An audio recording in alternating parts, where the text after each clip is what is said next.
Ever wondered why Easter doesn't have a fixed date like Christmas? It's because it's based on the Hebrew calendar, not the Gregorian one we're used to. You see, these calendars are as different as chalk and cheese. The Gregorian calendar, which most of the world follows, is a solar calendar. It's based on the Earth's orbit around the sun and has 12 months in a year. On the other hand, the Hebrew calendar is a lunisolar calendar. It's based on the cycles of the moon and the sun. A year in the Hebrew calendar can have 12 or 13 months, depending on whether it's a leap year or not. Yes, you heard it right. Sometimes there's an extra month. So, you see, the way we measure time isn't the same everywhere. The Hebrew calendar is quite different from the Gregorian calendar we commonly use. And that's why some holidays seem to move around.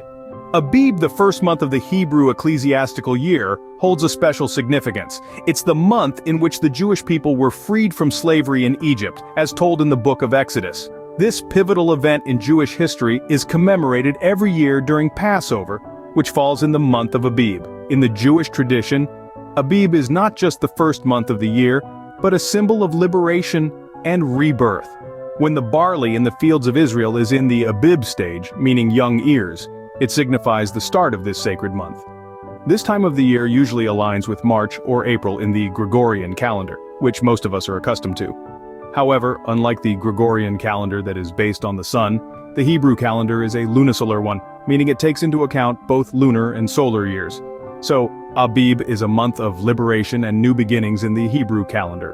While it may seem complex, calculating the month of Abib is something anyone can do with a little understanding of lunar cycles and the spring equinox. So, let's dive right in.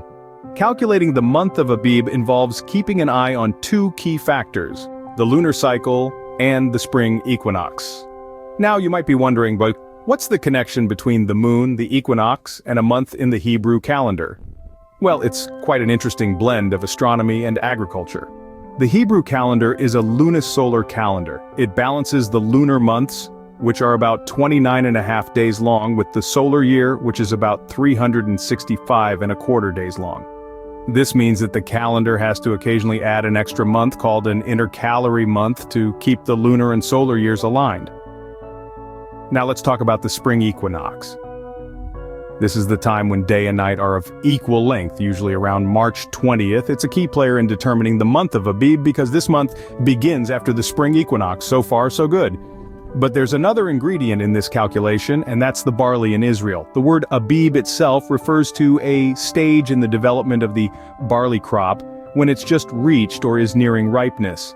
The month of Abib, therefore, can only start when the barley in Israel is at this stage. So, to calculate the month of Abib, you start by determining the day of the spring equinox. Then you look at the first new moon after this equinox. If the barley in Israel is at the Abib stage at this time, then you've found the start of the month of Abib. If not, you wait until the next new moon and check again. And there you have it. With just a bit of astronomy and agriculture, you can calculate the month of Abib in the Hebrew calendar. It's a fascinating blend of science and tradition, don't you think?